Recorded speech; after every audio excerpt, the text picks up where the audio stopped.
Welcome to the Secret Underground Laboratory Recovery and Salvage, where rude mechanicals do magic. Hello, I'm Bronze Age, Director of the Secret Underground Laboratory Recovery and Salvage. Today we're at the lamp bench where we're going to explore paleontology and lamp repair. This is Demi, the sad little lamp, and he's made a second career out of appearing in YouTube videos. Like most lamps made for North America, there's a pipe up the middle. That's where the wire goes, all the way up to the socket. And each end of this pipe, there's a very peculiar thread. Now this is where the paleontology comes in, because the threads in this type of pipe is a fossil of the Industrial Revolution.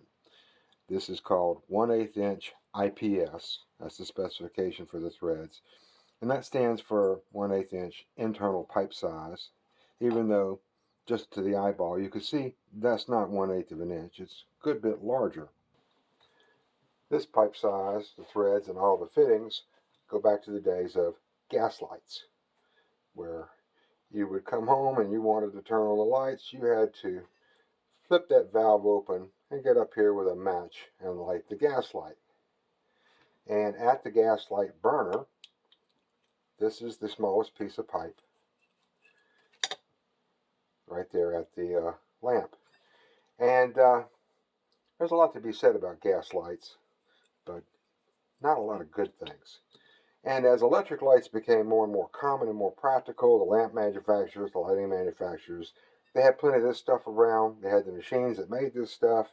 And so when they started making electric lamps, electric lighting, that's what they used. And to this day, we're still using it. Now I get a lot of questions from people who want to make their own lamp. They find a nice ceramic vase or some other item like that. And most parts can be found online. You get a base, you get a top, saddle, and a socket. And you can buy the lamp pipe in various lengths, but it's seldom going to be the exact length you need. And that's the point of this video. Now you're going to need some tools. First one is a vise. Doesn't have to be one this big. One like this will work just fine. This can actually clamp to the edge of a table or a workbench or even a sawhorse if you have to. But the problem is you can't clamp this pipe in the vise without damaging the threads, and that's no good. Now the solution to that is a shop-made tool. It starts off as just a block of wood. I cut this from a 2x4, drill a 3/8 hole down the middle of it, and then saw it in half. And I put these ears just to make it a little easier to handle. And that will hold your lamp pipe nice and tight so that you can cut it. Now once you've measured the lamp pipe, it's difficult to make a mark on here that you're really going to be able to see. So I like to put a piece of masking tape on it. Just remember which edge of the masking tape you're actually going to be cutting on. Now the next tool you're going to need is a hacksaw. And you want to have a good one. The cheap ones start around 10 bucks. You can probably get the best one in the world for $30, but it does make a difference. Now, the way these things work is you've got a blade that fits in here. It's held by these two pins, and then you tighten down this nut here to put this blade in tension. And it's really important that the blade be pulled tight, because that's what's going to keep it straight while you're cutting. And that means that you want a back that's not going to flex or bend. And that's the difference between the cheap hacksaws and the better grade. This one right here, I've had basically since I was 16 years old. I had a part-time job when I was in high school mowing yards for a real estate company. And I was cutting the grass at a new house, newly constructed. And as I was going around the air conditioning unit, it was the kind that had the grill on the top and the fan that blew up. And I looked in there, and there was a hacksaw stuck in the fan. And I thought, well, how about that? Of course, I always carried tools with me, so I took the grill off, and I got a hacksaw. And I figure I also saved whoever turned the air conditioning on for the first time a little bit of money. Now, the choice of blades is important. For this, I want 24 teeth per inch, which is fairly fine. And the teeth have to point forward so that you're cutting on the push. Now, with these threads, you're going to want to make the saw jump all over the place.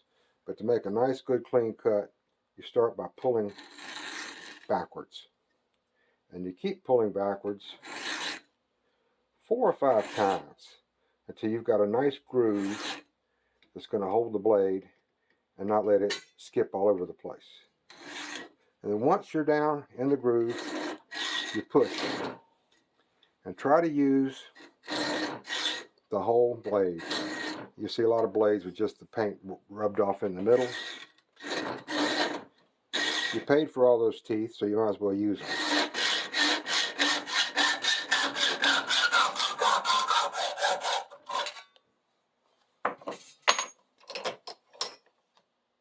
Now the next tool you're going to need is a file. Doesn't have to be this big, but the bigger it is, this job is just a little bit easier. Because a hacksaw does not make a really clean cut. And to be able to use this and to get pieces to screw down on top of it, you've got to have a nice clean surface. So you start like that. Just drag this down the file.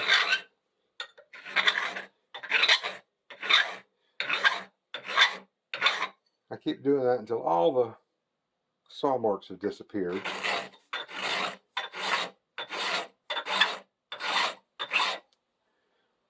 And I've got a good square end there. Then I take it and roll it, creating a bevel on the end.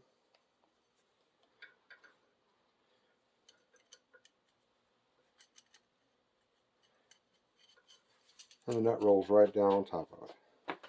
So that's our short tutorial on lamp pipe, how to use it, how to cut it. And this is Bronze Age for the Secret Underground Laboratory Recovery and Salvage. Thank you for watching this video.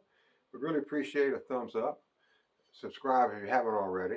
Any questions or comments, I always respond to them. And again, thank you for watching.